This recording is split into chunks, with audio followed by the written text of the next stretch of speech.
Hi friends, my self doctor Shashi Boricha आपका मेरे channel पे बहुत बहुत स्वागत करती हूँ।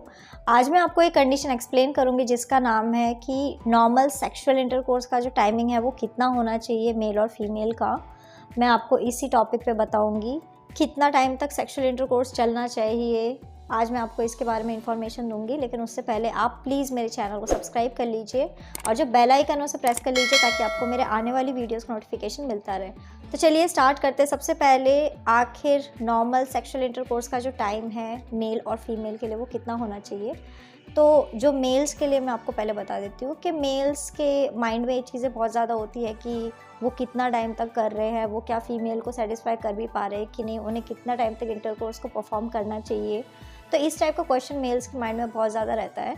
तो मेल्स के लिए मैं बता देती हूँ कि नॉर्मली उनका 5 से 7 मिनट का उनका सेक्सुअल इंटरकोर्स का टाइमिंग होता है और ये एक तरीके का नॉर्मल टाइमिंग है। इसमें फोर प्ले वगैरह काउंट नहीं कर रही हूँ। जो मेन पेनिट्रेशन वाला जो सेक्सुअल इंटरकोर्स है जिसमें जो पीनिस है वो वजाइना के अंदर जाता है, तो वो जो टाइमिंग है वो 5 से 7 मिनट का होना चाहिए। फीमेल्स के लिए जो टाइमिंग होता है सेक्सुअल इंटरकोर्स का, अगर आप किसी भी फीमेल को पूछोगे तो उनके लिए वो कम से कम आधा घंटा आप कह सकते हो, क्योंकि आधा घंटे में वो सब चीज़ों को काउंट करे जिसमें फोर प्ले भी आ गया, पेनिट्रेटिव सेक्सुअल इंटरकोर्स आ गया, उसके अलावा जो आउट प्ले है वो भी आ गया। तो उसके लिए फ़ीमेल को कम से कम आधा घंटा तक का टाइमिंग चाहिए। लेकिन अगर आप किसी मेल को बोलोगे कि आधा घंटा तक सेक्सुअल इंटरकोर्स को करना पड़ेगा तो वो काफ़ी ज़्यादा स्ट्रेस में आ जाते हैं, क्योंकि मेल्स के लिए जो टाइमिंग है वो तो 5-7 मिनट की है। ज़्यादा से ज़्यादा आप 8 या 9 मिनट कह सकते हो, लेकिन आधा घंटा किसी मेल के लिए करना ये काफ़ी ज़्यादा टफ हो जाता है। तो उसके वजह से मेल्स को काफ़ी ज़्यादा प्रॉब्लम होने लग जाती है। वो मेंटली बहुत ज़्यादा स्ट्रेस फील करने लग जाते हैं कि आखिर वो आधा घंटा उसको कैसे परफॉर्म करेंगे। कई बार मेल्स के माइंड में और एक क्वेश्चन होता है कि जब उन्होंने एक बार कोई सेक्सुअल इंटरकोर्स को परफॉर्म कर लिया है तो दोबारा जब वो उसको परफॉर्म करेंगे तो उसका टाइमिंग कितना होना चाहिए। तो अगर कोई भी पर्सन 5 से 7 मिनट प्रॉपरली एकदम इंटरकोर्स को परफॉर्म कर लेते हैं, पेनिट्रेशन प्रॉपरली कर लेते हैं, तो वो एक तरीके का अच्छा इंटरकोर्स है। और दोबारा अगर वो उसको आधे घंटे बाद ही उसको परफॉर्म करते हैं और वो 5-7 मिनट कर लेते हैं तो ये भी उनके लिए काफ़ी ज़्यादा बेटर है।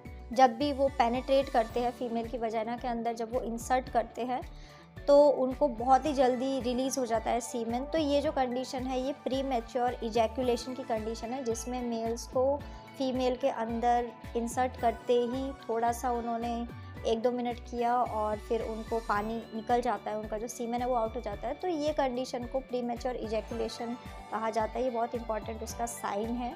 तो इसके लिए आपको कुछ दवाइयों की ज़रूरत है, आप मेडिसिन ले सकते हैं। इसके अलावा कई बार मेल्स को और एक कंप्लेन होती है कि जब भी वो फोर प्ले कर रहे होते हैं, फोर प्ले के टाइम में ही उनका जो सीमेन है वो आउट हो जाता है। तो इसको एक आप इरेक्टाइल डिस्फंक्शन की कंप्लेन कह सकते हैं, या फिर जो उनका इरेक्शन है वो चला जाता है।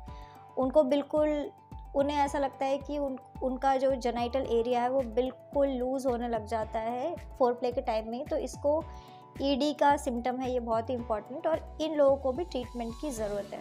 अब मैं आपको कुछ होम्योपैथिक मेडिसिन बता देती हूँ जो आप ईडी या फिर प्री मैच्योर इजैकुलेशन जैसी कंप्लेन के लिए यूज़ कर सकते हैं, या फिर आपका जो टाइमिंग है उसको बढ़ाने के लिए आप यूज़ कर सकते हैं। तो मेडिसिन जैसे कि आप जिनसेंग क्यू मेडिसिन का यूज़ कर सकते हैं, आप डेमियाना क्यू मेडिसिन, या फिर आप एवेरा सटाइवा क्यू मेडिसिन का यूज़ कर सकते हैं। ये मेडिसिन आपको 10 से 15 बूंद आधा कप पानी में डाल के दिन में 3 बार यूज़ करना चाहिए। ये जो मेडिसिन है ये नेचुरली आपके जो हार्मोन्स है, आपके अंदर जो भी सेक्सुअल कंप्लेंट्स है उसको ठीक करने में हेल्प करती है। इससे आपको कोई साइड इफ़ेक्ट्स भी नहीं होते हैं। बाकी आप डॉक्टर से कंसल्ट करके प्रॉपर जो भी आपका केस टेकिंग है उसको करवा के आप मेडिसिन को ले सकते हैं।